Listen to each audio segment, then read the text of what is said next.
მოგესალმებით, მეგობრებო.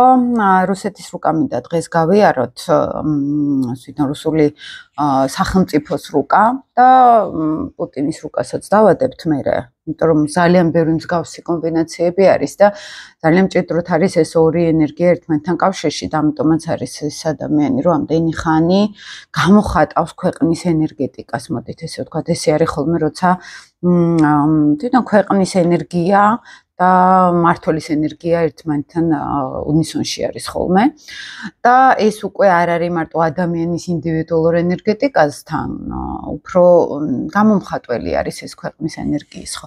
ერთი მინდა გითხრათ პროფესიონალურ ასტროლოგიაში, საერთოდ ქვეყნების რუკას როცა განვიხილავთ, იქ არის ინაუგურაციის რუკა, ცალკე ესანახავი ხოლმე სხვადასხვა დროს, იქ არის ქვეყნის რაღაც ისეთი მაგალითად რაღაც კონსტიტუციური ცვლილება თუ იყო სერიოზული სტატუსის ცვლილება თუ იყო სერიოზული ქვეყნის დაარსების რუკა ცალკე არის, ანუ ბევრი კომბინაცია გვაქვს, რომელიც ცალკე არის ხოლმე გასახელველი, მაგრამ არის როგორც წესი გამოკვეთილად ერთი სამუშაო რუკა.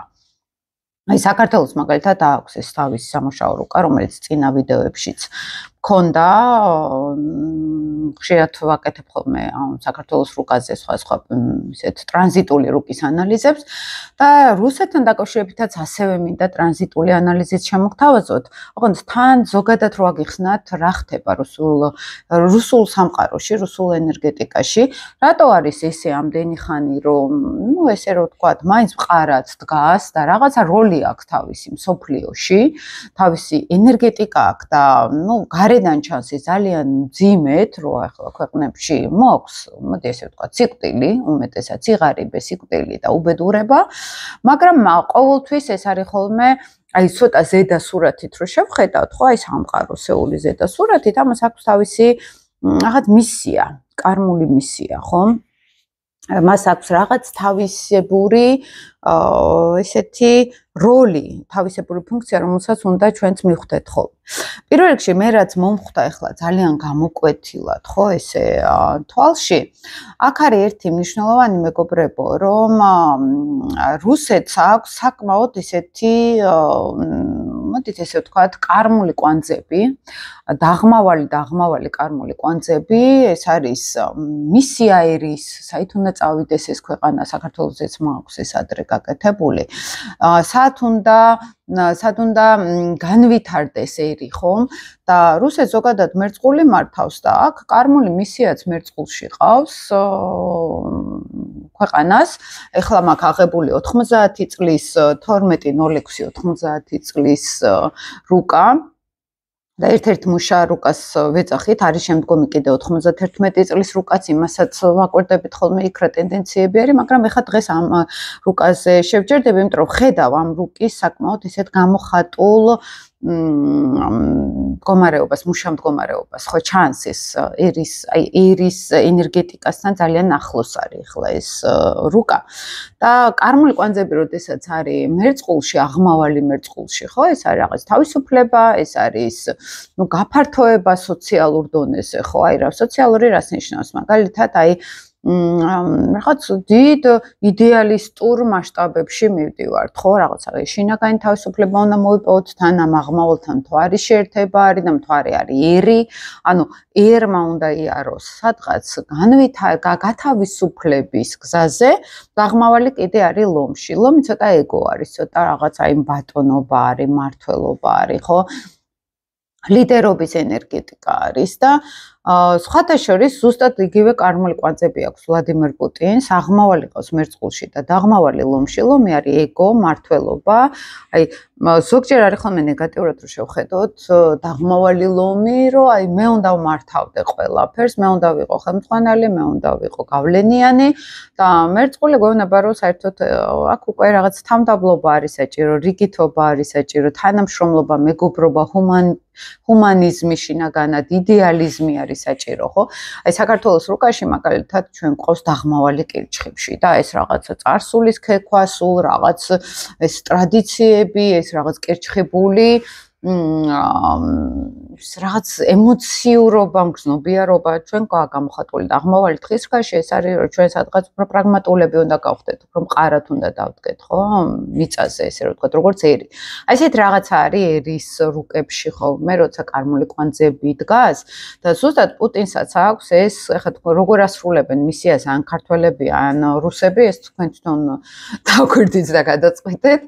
მაგრამ მოცემულობა ეს არის რომ ეს მიმართულება ჭირდება ერს, ხო? თავისუფლება და აღმავალი არის მთვარესთან შერდებაში, ემოციურობა, მგრძნობიარობა, ცოტა ესეთი როგორ გითხრათ, აი ოჯახის თემა არის ეს მთვარე რა, ოჯახის აი ოჯახთან რო ვახდენთ რაღაც, მოდი რა საკუთარ იმას რომ მივხედოთ, რა საკუთარ სახლს, საკუთარ ოჯახს, ხო? აი ესეთი რაღაცა არის, თან მეოთხე სახლში ხდება ეს ყველაფერი და აქ ისეთი კვანძი არის, რომ თითქოს უნდა თავისუფლება მოიპოვონ, რაღაც იდეალებში წავიდნენ, ეგო უნდა დადგუნონ, მაგრამ თან საკუთარ ქვეყანას რომ მივხედავთ, ხო? ესე რომ ვთქვათ. მაგრამ მეოთხე სახლი, აღმავალიც როცა მეოთხე სახლში ჩდება, თან ბევრი პლანეტა ყავთ მეოთხე სახლში და იცით როგორ რაღაცას შვება? აღმავალი კარმული კვანძი ჩვენთან არის როგორც იუპიტერის ენერგია, გაფართოება, აფართოებს და ეს ტერიტორიების განსაკუთრებით ეს გაფართოება სხვა რუკაშიც აქვს, სხვათა შორის ეს კომბინაცია და ხშირად როცა ინდივიდუალურ რუკაში აღმავალი ყავს მეოთხე სახლში ადამიანს, ხო შეიძლება რამდენიმე სახლი ქონდეს. შეიძლება საზღვარგარეთ წავიდეს, არ ყოფნიდეს ის მიწა, ის სახლი, პატარა სივრცე არ ყოფნიდეს და ცდილობდეს გააფართოვოს, ხო? ეს ინდივიდუალურ რუკებში ესე არის და ქვეყნების რუკებში ეს არის, რომ მე მიწა არ მყოფნის, მე უნდა გავფართოვდე და გავფართოვდე სულ, ხო? აი ეს ტენდენცია შემოაქვს აქ და ნუ ესენი თვლიან რომ რაღაცნაირად თავისი მისიაც არის, რომ ტერიტორიებში ვერ ეტევიან მეტი და მეტი მინდა. თან აღმავალი კვანძი ეს არის ის ენერგია და დაუშრეტელი სურვილი, რომელიც სულ მინდა და ვერ კმაყოფილდები, რაც არ უნდა იყოს, ხო? და ეს ფაქტიურად რაღაცნაირად ერთს უდევს ამ რუკითაც, იმიტომ რომ სხვა კომბინაციებშიც ქონდა მსგავსი. ამ რუკითაც უდევთ, რომ ჩვენ სულ უნდა ახალი ტერიტორიები ავიღოთ.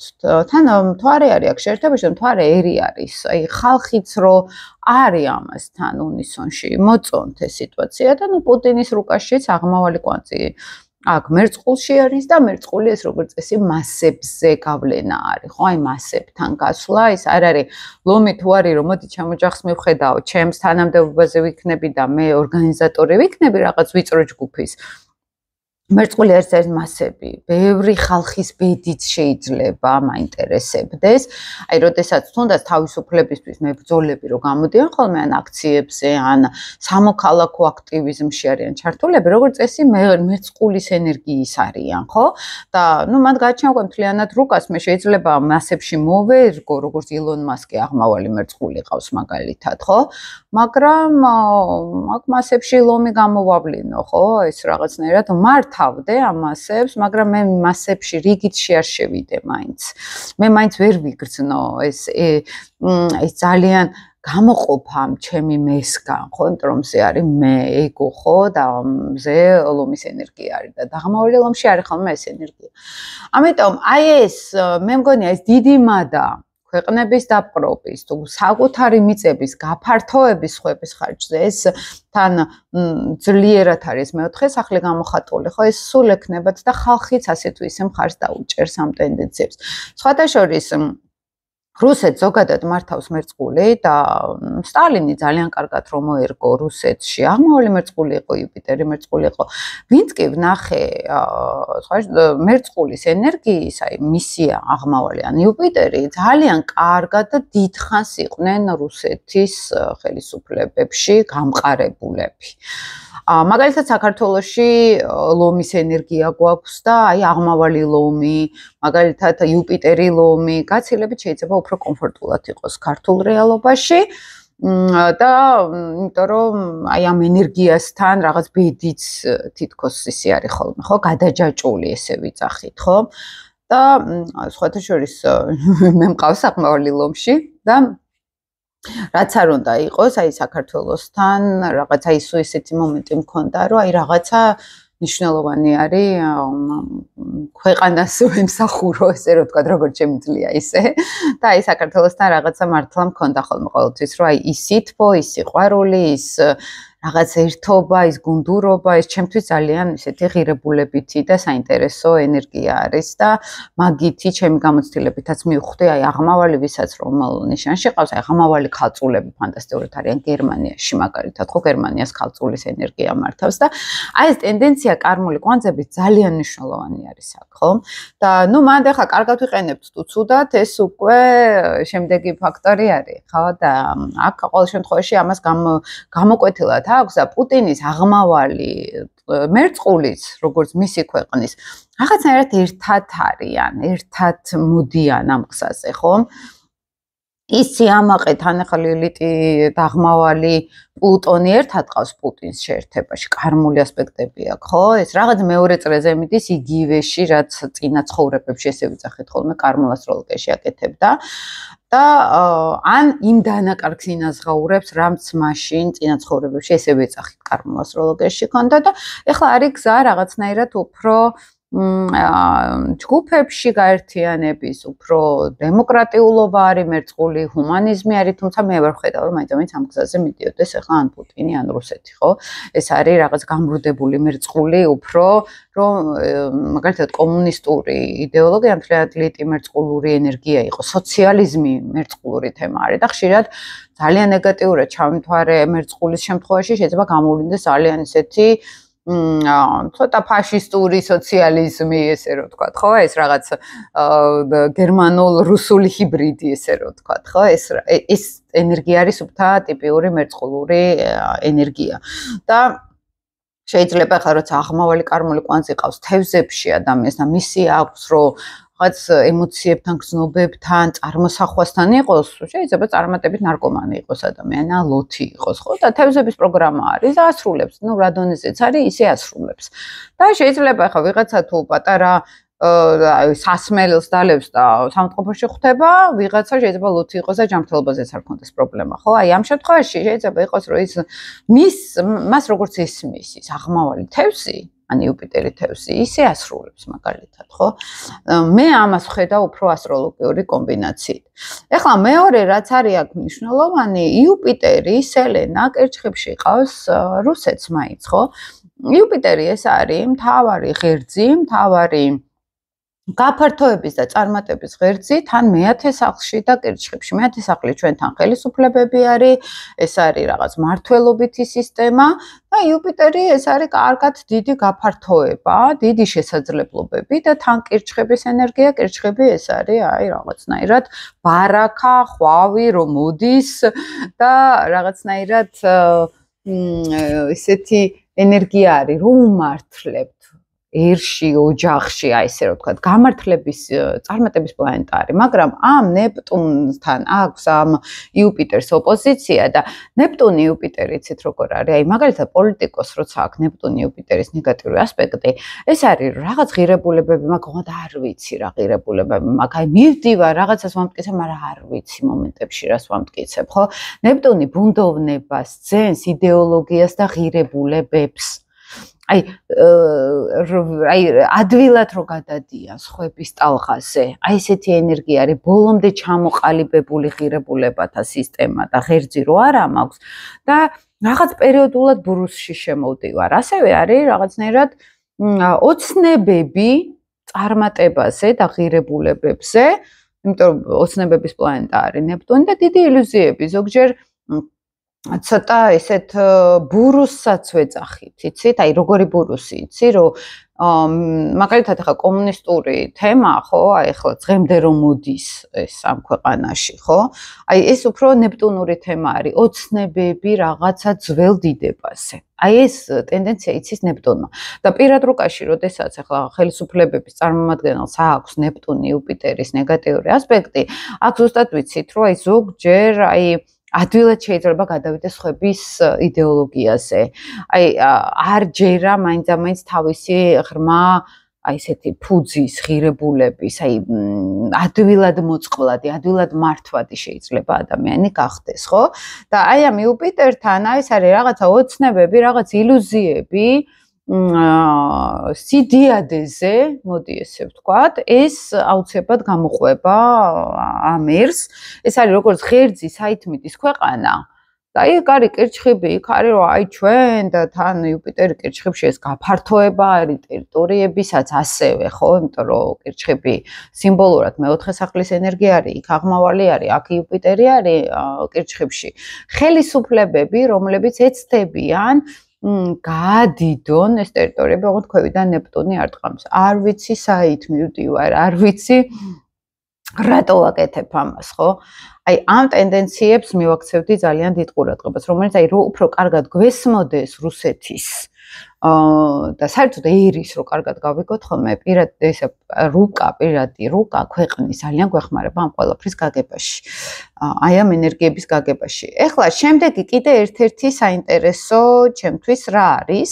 არის ის რომ პლუტონი და შავი მთვარე ერთად არის მორიელში, მეორე სახლში. ხო, მეორე სახლი ეს არის როგორ გესა ვაჭრობაც არის, ეს არის რესურსები. პლუტონი იძლევა დიდ რესურსებს. მეორე სახლი ეს არის ფინანსური რესურსები, ხო? და პლუტონი იძლევა საკმაოდ დიდ რესურსებს. მაგალითად, რო გითხრათ, ხა საუდის არაბეთი და ეს არის მორიელური ენერგიის ქვეყნები. და მორიელი იცით როგორი ენერგია არის ჩვენთან? ეს არის აი არსაიდან რომ მოდის ფული. აი კურო თუ არის რომ მე ვმუშაობ, მე აი ოფზღური რომ რაღაც რესურსი მქონდეს, პლუტონიც და მორიელიც ეს არის აი არსაიდან რა და ის ნავთობის თემა რაც აქვს ესეთ აღმოსავლურ ქვეყნების აი ამ არაბულ ნაწილს რომელიც მორიელთან არის პირდაპირ დაკავშირებული, ხო? აი მაგ ტენდენცია ასევე აქვს ბუნებრივი რესურსები ოღონდ პირდაპირ რუსეთს. აი მსგავსი ენერგეტიკა, იმიტომ რომ პლუტონი არის მორიელური ენერგია. და ეს საუდის არაბეთის თემა, ის ნავთობზე მდგარი სიმდიდრე, სუფთა მორიელური ენერგეტიკა არის, მეგობრებო, ხო? აი სუფთა მორიელი არის ეს, როდესაც აი არსაიდან ვიღაცა მაძლევს დიდ რესურსს და გამოიყენე. და ეს არის უკიდეგანო სიმდიდრეც იცის, ხო? მორიელური ენერგია, ხა ზოდიაქოთ მორიელზე არ ვლაპარაკობ, აქ ზოგადად ენერგიაზე ვლაპარაკობ, სიმბოლიზმზე ვლაპარაკობ. ეს ქალწული, მორიელი, ეს შვილდოსანი, ეს თემები არის, მეგობრებო, როგორც სიმბოლიზმი, რაღაც ერთი აი ესეთ ბურთში რო წარმოვიდგინოთ, ჩაყრილი ენერგია, რომელიც ამ თემასთან არის კავშირში, ამას დაარქვეს აი ეს სახელები, სიმბოლიზმი, რომელიც გამოხატავს მე იმის უკან თელს დიდ ისტორიას, ხო? და პლუტონი მეორე სახლში იძლევა ამ რესურსებს ძალიან დიდ და თან სრულად ჰარმონიულად არის ეს ასპექტები. იუპიტერთან არის ზუსტი ჰარმონიული ტრიგონი პლუტონის და იუპიტერი ეს არის იღბალი, ეს არის წარმატება, ეს არის გამართლება და პლუტონი რესურსების ხარჯზე, იმიტომ რომ პლუტონი აძლევს თან მეორე სახლის მმართველია პლუტონი, ძლიერი მეორე სახლი ყავთ. ანუ ძლიერი რესურსები რომელზეც დგას, იქნება ეს გაზი, სხვათა შორის ნავთობი, გაზი, ეს პლუტონური ისტორიები არის, ხო? ბუნებრივი რესურსები, ეს არა, აი, სხვა რო იყოს, სხვა რამე რო იყოს, ხო? აი, რო იყოს მაგალითად მესამე სახლში, აქ იქნებოდა რომ აი ქვეყნის რესურსი არის ინტელექტი. ქვეყნის რესურსი არის საინფორმაციო ველი, მაგალითად, რო იყოს მეშვიდე სახლში, ქვეყნის რესურსი არის პარტნიორობა ძლიერი, ხო? მაგრამ მეორე სახლი ეს არის სუფთა ბუნებრივი რესურსები. თან გასწავლით ცოტა კურსივით. ვინც ასტროლოგიაში ერკვევა კიდევ უფრო და გაინტერესებთ ესეთი ვიდეოები, იმიტომ რომ ყოველი ჩემი ინტერესი არის თან ასტროლოგია კიდევ უფრო სხვა სიფრთხეში განახოთ, მეგობრებო, ხო? ეს ვიდეოები მხოლოდ იმაზე ხო არ არის, თან ესეთი ის არის სასწავლო ისიც აქვს. სხვათა შორის მარტში მეწყება ძალიან საინტერესო კურსი ასტროლოგიის და აი და ესე ვხსნით ხოლმე, ესე ვასწავლი, ოღონდ პირადი რუკებით, მონაწილეების პირადი რუკებით და უფრო ესეთ სიღრმისეულად შევდივართ ხოლმე იქ ადამიანების ცხოვრებებში. ესეც რო გაითვალისწინოთ, ვისაც გაინტერესებთ ასტროლოგიის სწავლა. და ეს ძუჩანს აქ ამ რუკითაც, სხვა რუკაში ცოტა სხვა კომბინაციები არის, მაგრამ ნუ ეს მუშა რუკა არის, გადავამოწმე ბევრჯერ და ამ რუკას ვითვალისწინებ ხოლმე. და თან გვერდზე არის შავი მთვარე. შავი მთვარე რა არის? რომ მე ამ რესურსებს არც ისე კარგად ვიყენებ. მე ამ რესურსებზე გავზულუქდი, შრომა მაინც არ მიყვარს. ეს ნეგატიური ჭრილში რო ავიღოთ, ხო? შავი მთვარე მეორე სახლში, რომ მე ვზივარ ფეხზე გადადებული და რაღაცნაირად საერთოდ არ ვცდილობ გამოვიყენო ეს რესურსები. ანუ მე არაფერს არ მასწავლის, მე არაფერში არ ვიყენებ ამ რესურსებს. მაგალითად ის რომ ქვეყანას აქვს რაღაც მატერიალური შემოსავალი და დახარჯოს იქ ხალხზე, დახარჯოს განვითარებაზე. ანუ რა არის რომ მე თუ ფული მეძლევა, აი როგორც ახლა მაგალითად აზიურ სამყაროში, ხო, ეძლევათ ის შემოსავალი და დებენ რაღაცეებში, პროექტებში, აი მომავალზე ფიქრობენ, ხო ხდებით, რას გულისხმობ. აი რუსეთში როცა არის მეორე სახლში შავმთვარე, ვერ ფიქრობენ მაინც ამაინც მომავალზე. ეს არ არის ის ენერგია, რომ აი მას ვქნა დავატრიალოს ასიკეთად, ეს არის უბრალოდ ფლანკავ. და ფლანკავრაზე მორილში არის შავი მთვარე. აი რუსეთის რუკაში, ახლა ეს არის ძალიან საინტერესო. რუსეთის რუკაში როცა არის შავი მთვარე მორილში, ეს რას ნიშნავს, მეგობრებო, რომ აი ენერგეტიკა, აი როგორც ახლა წინა ვიდეოებში ვლაპარაკე, ქალწულში ყავს შავი მთვარე ამერიკას და ის მესჩანობა, ეს რაღაც იხარბე, ეს რაღაცა ვაჭრობა, ეს რაღაც ამაზრზენად გამოვლინდა, ხო? აი რუსეთში შავი მთვარე მორილში ეს რას ნიშნავს? მორილი ცოტა მძიმე ენერგია არის. ხათაშორის სხვების რესურსებს მართავს და აი რუსული რესურსები, თქვა რუსული არ არის, ხო? იმიტომ რომ ეს მორილში არის აქ შავი მთვარე. არის აი ნუ ისიც მომენტი დაპყრობილი ტერიტორიებისგან რესურსების მოძიების მცდელობა, თუნდაც ახლა ეს მთელი ეს ომი უკრაინა რუსეთის, ხო? ახლა უკრაინის ძალიან დიდი რესურსების მითვისებაზე არის აქ ხო ლაპარაკი, გაძლიერება სხვისი რესურსების ხარჯზე, სხვისი ფინანსების ხარჯზე. ანუ სადღაც რუსულ ენერგეტიკაში ზის ეს წამგლეჯობითი სხვის რესურსებზე ყოფნის ენერგეტიკა და ეხლა მალე გადავა შავი მთვარე მორილში და რუსეთს ექნება დაბრუნება ამ შავი მთვარის. და აქ კიდევ უფრო გამოიკვეთება ეს ყველაფერი, მეგობრებო. აი გადატაცებაზე შეიძლება წავიდეს უკვე უცხო მიწებზე მითვისების ენერგიების, ხო, რესურსების მითვისება. ეს თვითონ რუსეთს უდევს როგორც ენერგიის გამოყენება, არის კიდე ძველი რუკაც, კიდე უფრო მანამდე მაგალითად, ხო? მე იმასაც შემოგთავაზებთ. ეხლა ჩვენ აქ გეუბნებით, როგორც საქართველოს რუკა 91-დან დაიწყო ახალი ისტორია ქვეყნის. აქ 90 წლიდან ახალი რუსული ისტორია დაიწყო, მაგრამ მანამდეც ხო იყო ეს რუსეთი და მანამდე თავის ბედი ხო ქონდა, გადატვირთვა არის, მაგრამ ძველი ენერგეტიკაც ინერციით, ძველი რუკების ენერგიაც ინერციით მოდის ხოლმე და ახალი გადატვირთვა, ახალი ენერგია, ეს უკვე კიდე ახალ დრაივსაც იძლევა დამატებით, ხო? და აქ როდესაც არის შავი მთვარე მორილში, მორილი არის სიკვდილი, მეგობრებო, მორილი არის აი ყველანაირი ნეგატივი, სიბინძურე, ამორალობა, ყველანაირი ცუდი, რაც კი შეიძლება იყოს, აი დოსტოევსკის ყავდა შავი მთვარე მორილში და ამოყარა ადამიანის ბუნებაში, რაც კი ყველაზე საშინელი იყო, ხო? და აი ამას ეწერდა ზუსტად და ხა აქ მორიელი შავი მთვარე მისი ამას ძალიან კარგად ხედავდა. ხო, აი ეს განსხვავებაც არის ინდივიდუალურ რუკებში უკვე რა არის, ვისაც შავი მთვარე მორილში ყავს, ან თვითონ არის ამ ნეგატივის მაწარმოებელი ქვეყანაში, ხო და სამყაროში. ან ის ძალიან კარგად ხედავს ამ ნეგატივს და აშიშვლებს იმ სიბინძურეს, იმ ამორალურობას, იმ ნეგატივს, რაც კი სიბინძურე და ნეგატივი სულიერი ნაგავიო, ესე რომ ამბობთ ხოლმე, აი ლიტი ხალწული ხო არის, თუ არის რო აი ეს რაღაც ფიზიკური ნაკლი ნეგატივი ამოტივტივოს, ენერგეტიკული ნეგატივი არის უკვე მორიელი. და ან მანდ ვართ, ან ჩვენ თვითონ ვართ რაღაცნაირად, აი ან დამაბინძურებლები ვართ ველის, ან გამწმენდები ვართ ოღონდ უხეში ფორმით, ხო, იდეაში რო ვთქვათ, ხო, აი ილუსტრაციით, გამოხატვით, ჩვენებით და ამავდროულად ამავდროულად. ეხლა როცა ქვეყნის რუკაზე ვლაპარაკობთ, ხო, აი აქ უკვე შეგვიძლია ვთქვათ, რომ ამ ქვეყანას აქვს რაღაცნაირად სხვების გამწმენდი ფუნქცია.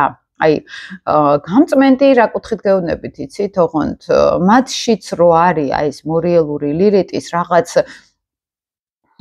სხვა ამორალურობა, სხვათა შორის ეს სალავიოვი რო არის მთავარი პროპაგანდისტი რუსული, ლიტი მორიელში ყავს მას და მაგი არის აი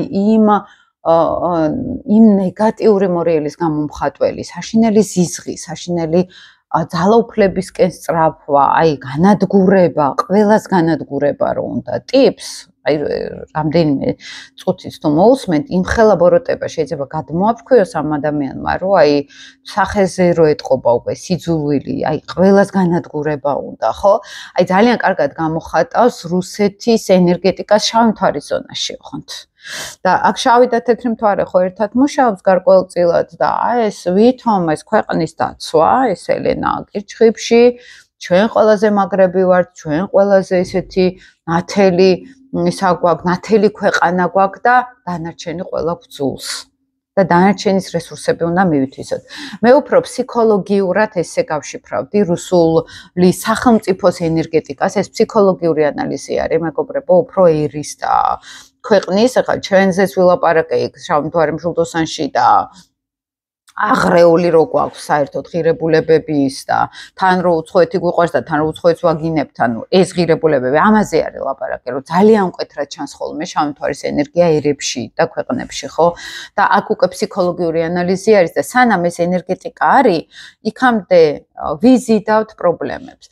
ეხლა შემდეგი თან რა არის აქ მნიშვნელოვანი ამ რუკაში, რომ ამ რუკით სადესაც რო ვამბობ სატურნის პერიოდს, დიდი სატურნის პერიოდი, დაეწყო რუსეთს სხვა რუკებში ეწყება, პუტინს ეწყება სხვათაშორის ეს სატურნის პერიოდი, მაგრამ ერს თვითონ დაეწყო სატურნის პერიოდი დაახლოებით მოდით ესე ვთქვათ, ну, განსაკუთრებით 3 წლის წინ იქნებოდა უკვე ძალიან გამოკვეთილი, ხო, 3-4 წლის წინ.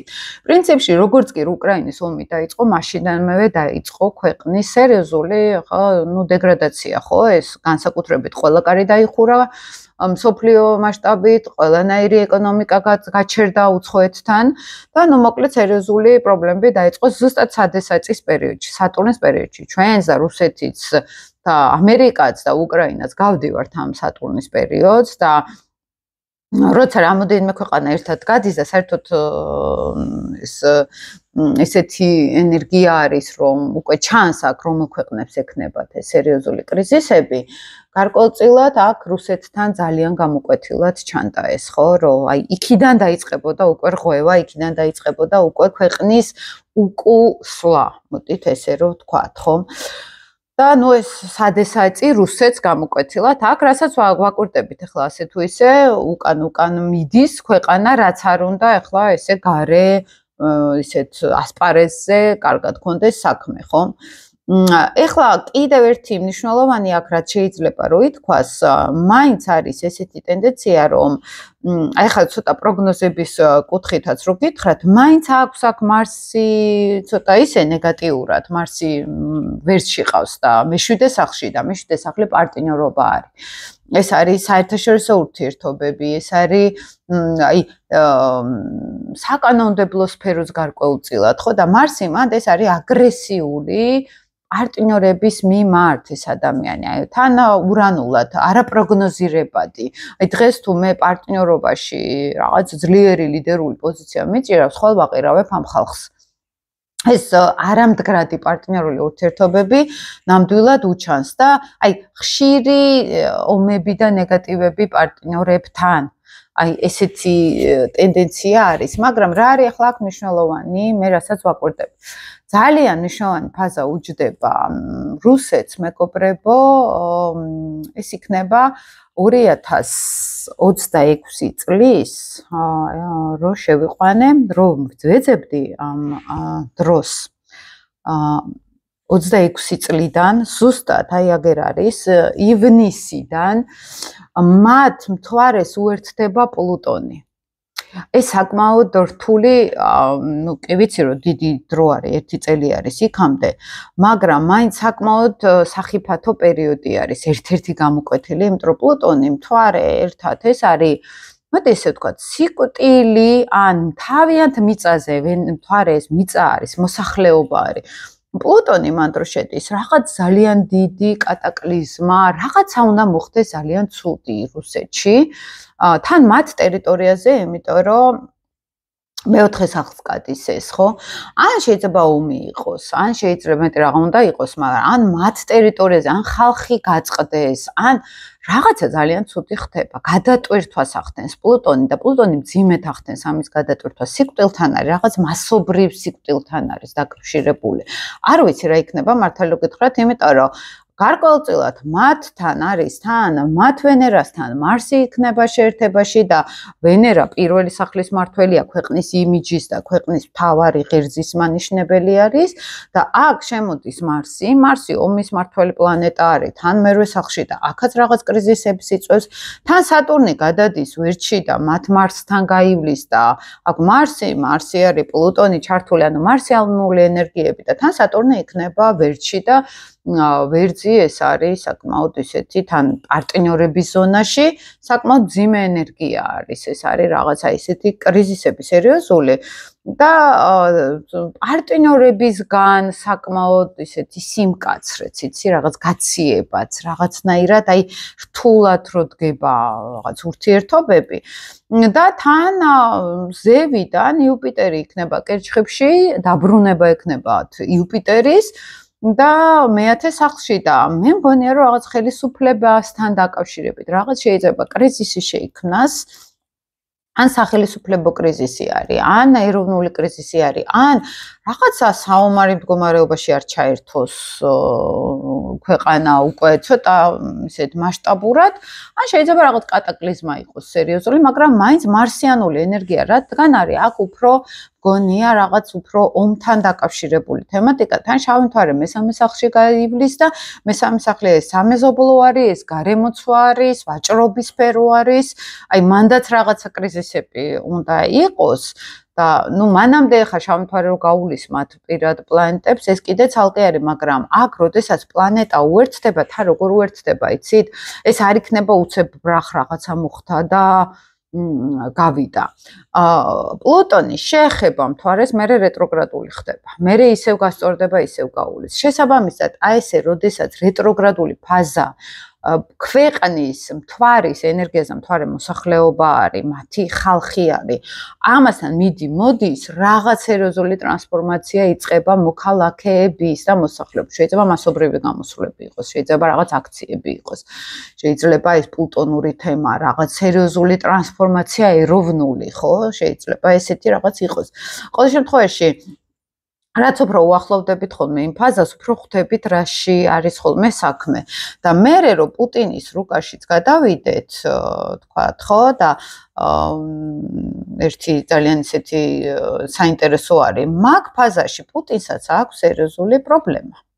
სხვათა შორის პრობლემა რა, ну, ეხლა უნდა მქონდეს იმდენი ყავს ჩაწერილი, რომ ვეძებ ხოლმე მერე რუკას. ეხლავე პუტინის რუკა. ეხლავე.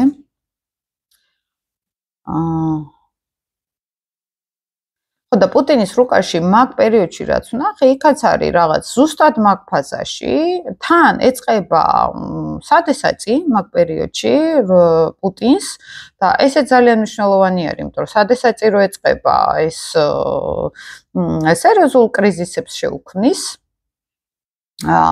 რუსეთს, იმიტომ რომ იმდენად არის ქვეყნის ბედი გადაჯაჭვული აი ამ მასთან პრეზიდენტთან, რომ რაღაცა სერიოზული გავლენები შეიძლება მოხდეს. ეხლავე მაპატიეთ, ვიპოვი სადღაც სხვაგან ჩაწერა, დავაპაუზებ.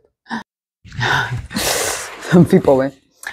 და აქ არის ესეთი საინტერესო რამ, თვითონ პუტინის რუკაზე მაქვს ადრე პუტინის რუკა დადებული. და რა არის ახლა აქ ესეთი მნიშვნელოვანი. მაგ პერიოდში რო შევიყვანოთ დაახლოებით, აი ის რუსეთის რუკაში რაც ხდება, მასაც აქვს ხათაშორის სატურნი უკეთებს თელ ოპოზიციას, მის მზესაც და სატურნის ოპოზიციას. აი ცოტა რაღაცა კრიზისი სერიოზული შეიძლება იყოს. ცოტა არა, საკმაოდ ისეთი სერიოზული კრიზისი, შეიძლება ჯანმრთელობასთან დაკავშირებითაც იყოს, შეიძლება რაღაც საქმიან სფეროში იყოს, სამსახურებრივ სფეროში იყოს და შავი მთვარე ნენელა მის მარსთანაც მივა და იქ რაღაცნაირად ცოტა ესეთი ნეგატიური შეიძლება იყოს, მაგრამ ყველაზე მთავარი რაც არის, მის მთვარეს უერთდება ურანი. ურანი მთვარესთან ეს არის სერიოზული გადატვირთვა. თუ ერის რუკაში პლუტონი არის შეერთებაში და ეს არის რაღაც სერიოზული ტრანსფორმაცია, ერის, ხალხის ტრანსფორმაცია. შეიძლება ძალიან დიდი, ცუდი, ნეგატივი ტრანსფორმაცია, შეიძლება იყოს გამოსვლები და ასე შემდეგ, ხო? მაგრამ პუტინის რუკაში არის ზუსტი შეერთება მთვარე ურანის. მთვარე ურანი ეს არის მე შინაგანად რაღაც მოსვენებას ვკარგავ, მე კომფორტში აღარ ვარ. რაღაცები იცვლება გარემოში სერიოზულად, ხო?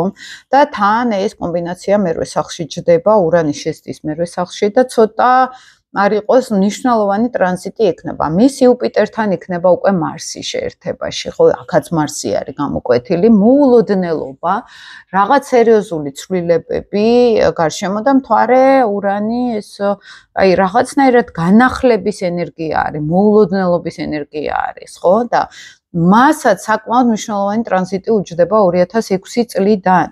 დაახლოებით ივნისის პერიოდი მაქვს შეყვანილი და 2007 უკვე გამორჩეულად უკვე ეწყება აქ თან სადესაც სატურნის პერიოდი პუტინსაც ეწყება, ხო? გამოკვეთილად. და ეს უკვე ნენელა მე მგონია აქ რაც ჩანს რაღაცნაირად დაღმასვლა იწყება პუტინის 2026 წლიდან. ნენელა, იმიტომ რომ სატურნი ძალიან ისე ნერნელა მუშაობს, თუმცა ურანი ძალიან დიდი მოულოდნელობა არის, რაღაცნაირად დიდი ისეთი გადატვირთვა არის, განულება არის ყველაფრის რა და რო ხვდები რომ იგივე აღარ იქნება. ისე აღარ იქნება ყველაფერი ადრე როგორც იყო, ხო ურანმა ეს იცის სერიოზულად. სხვათა შორის ერთი მინდა გითხრათ, რომ როდესაც ევროკავშირის რუკას შევხედე თავიდან, ხო, აი ახლა კიდევ ერთ გეტყვით, რა იყო აქ გამოკვეთილი ევროკავშირის რუკაზე, მეგობრებო? ზუსტად ახლა არის მათ მთვარესთან, აი ისე რომ აგიხსნათ სისტემა როგორ მუშაობს. ზუსტი 24 გრადუსზე ყავს მთვარე ევროკავშირს და 24 გრადუსზე არის ახლა ურანი. აი ესე იყო იქაც, ნახეთ, გაიარა ჯერ ურანმა მთვარე, მერე გაჩერდა, რეტრო წამოვიდა, დაბრუნდა, გაჩერდა ზუსტად ახლა დაიწყო სწორისვლა და უკვე მესამე შეერთებაში შეუერთდა მთვარეს და გადატვირთა მთლიანად ევროკავშირის ენერგეტიკა, ხო? და მთვარე ეს არის მოსახლეობა, თან აქედან ისედაც არის რომ პლუტონს უკეთებს ოპოზიციას ეს მთვარე და იქ უკვე ჩაუჯდა ურანიც, აქ უკვე ჩართო სერიოზული, აი მოულოდნელობა ურანმა ესე იცი შხაპი რო დაგესხმევა თავზე. და თან ურანელი ყავს ახლა ამერიკაში პრეზიდენტად და ეს არის ელექტროშოკი იქნება მთელი პერიოდი რაც ის ხელისუფლებაში იქნება არაპროგნოზირებადი შოკი ეს ურანის ენერგია არის მაგრამ ევროკავშირის რუკაზე ეს ურანი როგორც კი ჩაირთო თან ახლა შავი მთვარე ყავთ შეერთებაში ზუსტად იუპიტერთან და ეს უკვე ტრამული არის ეს უკვე ისეთი მძიმე ცვლილება არის რომელიც უკან არ მგონია რომ დაუბრუნდეს აწი უკვე ევროკავშირი მაგრამ ლილიტმა შესძინა ემოცია და სიმძაფრე და ურანმა მთლიანად შეცვალა ყველაფერი. ხო ხდებით, მთლიანად თავდაყირა დააყენა დაახლოებით ესეთი კომბინაცია უჯდება პლუტონს და იმ პერიოდში თან ქვეყანას უჯდება პლუტონი მთვარესთან. რაღაცა ხდება აქ ძალიან სერიოზული ცივი შხაპი იქნება ეს პუტინისთვის ან რაღაცა აი მოულოდნელობა რომელსაც ვერ აკონტროლებდა და შეიძლება ეს კატაკლიზმა იყოს, უბედური შემთხვევა, ან ომი იყოს, ან რაღაცა სერიოზული იყოს, იმიტომ რომ ეხლა ევროკავშირს ზუსტად ეს ტრანზიტი აქვს, სხვათა შორის, რომ ნახულობდი ხოლმე რუკას, ხედავდი რომ რაღაცა აბსოლუტურად შეიცვლებოდა, ურანი მთლიანად შეცვლიდა ყველაფერს და მტკინეულად შეცვლიდა, იმიტომ რომ თვითონ მორიელში ყავს ევროკავშირს მარსიც და პლუტონი შეერთებაში და ზოგადად ეხა ოპოზიციას რო უკეთებს, აქ მტკინეული შეცვლა იქნებოდა მილიტარისტული სიტუაცია არის მარსი პლუტონის შეერთება დიდი ძალა არის ხო რაღაც აი სამხედრო ძალა რომ იმაგრებს ზურგს რაღაც დიდი რესურსები მიმაგრებს ზურგს და ურანმა ეს თავდაყირა დააყენა საერთოდ მოშალა ყველაფერი ხო აი ეს არის ახლა თვითონ ევროკავშირის რუკაზე და ძალიან მძიმე პერიოდი გაიარეს ეხლა ლილიტი გაუკეთებს ამ ყველაფერს სვლას მერე შეუერთება კიდე გვაქვს ევროკავშირს აქ კიდე წინ მძიმე საკმაოდ მძიმე პერიოდები შავი მთვარე რომ მარსს მზეს შეუერთდება რაღაც შეიძლება სახელისუფლებო ღერძზე რაღაც მოხდეს უსიამოვნო ეს მალე იქნება საკმაოდ დაახლოებით ერთ 2-3 თვეში უნდა იყოს. მე აი იმ შეერთებისთვის რაღაც იქნება ისეთი, რომელიც საკმაოდ ცოტა დაძრავს, ან თვითონ შოქში ჩააგდებს ასევე ხელმძღვანელობას და მოუწევთ რაღაცეების გადალაგება. ხო, ან წინ არის კიდევ რაღაც ისეთი პერიოდები, მძიმე პერიოდები, მოდით ესე ვთქვათ და რაც თავარია, აი შემდგომ ევროკავშირის მარსიც დაუძვრება ცოტა ხანში, 1 თვეში, 2 თვეში ესეც თან პირველ სახლში. და აქ საკმაოდ ესეთი მე მგონია რომ ან გადაიარაღება დაიწყება საერთოდ აქ რაც ჩანს ურანი როცა არის ამ ხელა ოპოზიცია და მე მგონია რომ გადაიტვირთება საერთოდ ევროკავშირის თემა თან იქ ნატოს რუკაც რომ აქვს ნანახი მე მგონია რომ რაღაც ახალი ჩამოყალიბდება ახალი უსაფრთხოების სფერო იმიტომ რომ მორიელში შევამთვალეთ რომ გადადის მოითხოვს ის უსაფრთხოების თემატიკა დადგეს დღის წესრიგში და ახალი სამხედრო ან ესეთი ძალასთან დაკავშირებული თემის შექმნის აუცილებლობა დადგება. და მგონია რომ მან გამოკვეთილად იქნება ეგ ფაქტორი რომ ეს ახლა აქ რასაც უყურებთ ევროკავშირთან აქ პლუტონი მარსი ხო მათი სამხედრო რაღაც ალიანსი რაღაცნაირად შეიცვლება ეს ურანი ამას სერიოზულად თან რაც უფრო წინ მიდის კიდე ცოტა ხანში მარსაც გაუკეთებს ოპოზიციას და პლუტონს უკვე ზუსტ გრადუსებში არის უკვე ოპოზიცია ოღონდ კიდე წინ არის რაღაცეები და გადატვირთვა მოუწევთ და მგონია ურანი უფრო ახალს ქმნის რაღაცას ვიდრე მარტო ძველს ტვირთავს და მგონია რომ რაღაც ახალი შეიქმნება აქ ახალი პარტნიორული ურთიერთობები ან ახალი სამხედრო გაერთიანებები იმიტომ რომ მარსი პლუტონი დგას ოპოზიციაში და მარსი პლუტონი უფრო სამხედრო გაერთიანებები არის ეს ფინანსების მოძიებაც რომ მოუწევთ უკვე იმიტომ რომ ფინანსური ღერძი არის მორიელი კურო და ახალი პარტნიორობა ახალი ენერგიები ხო და ეს ძალიან მნიშვნელოვანი არის რაც ჩანს ახლა აქ რა ტენდენციებიც ჩანს შემდეგ კიდე შემოგთავაზებთ მსგავს ვიდეოებს იმიტომ რომ კიდე მინდა რაღაცეები აქ გავიაროთ მათ რუკებზე და მე ჩვენი რუკაც რო ჩავრთოთ ამ ყველაფერში ხო გენებით უფრო ფსიქოლოგიური ანალიზი არის ეს რა ენერგიები არის ახლა რა უნდა მოხდეს და აქ ახლა ურანი რო ჩანს აქ უკვე გამოკვეთილად გადატვირთვარი. მე მგონია მაინც რომ რუსეთთან დაკავშირებით ეხლა თან შავმთვარე არის აქტიურად მან ჩართული. მგონია რომ რაღაცეები იქნება ცოტა ილუზორული და ისე არ გამოვა როგორც მათ უნდათ, ხო? მაგრამ 2026 წლამდე მაინც დგანან ყარად, ესე რომ ვთქვათ. და აი მე რაღაცები ხდება უკვე სერიოზული. მათ რუკაში მე რაღაცები იცვლება ძალიან სერიოზულად. ნახოთ დაველოდოთ მოვლენებს. მადლობა რომ ისმენდით და ცოტა ხანში კიდე შემოგთავაზებთ ამ თემის გაგრძელებას. სხვა ქვეყნებსაც შემოვიყვან ასპარეზზე დროებით აბა.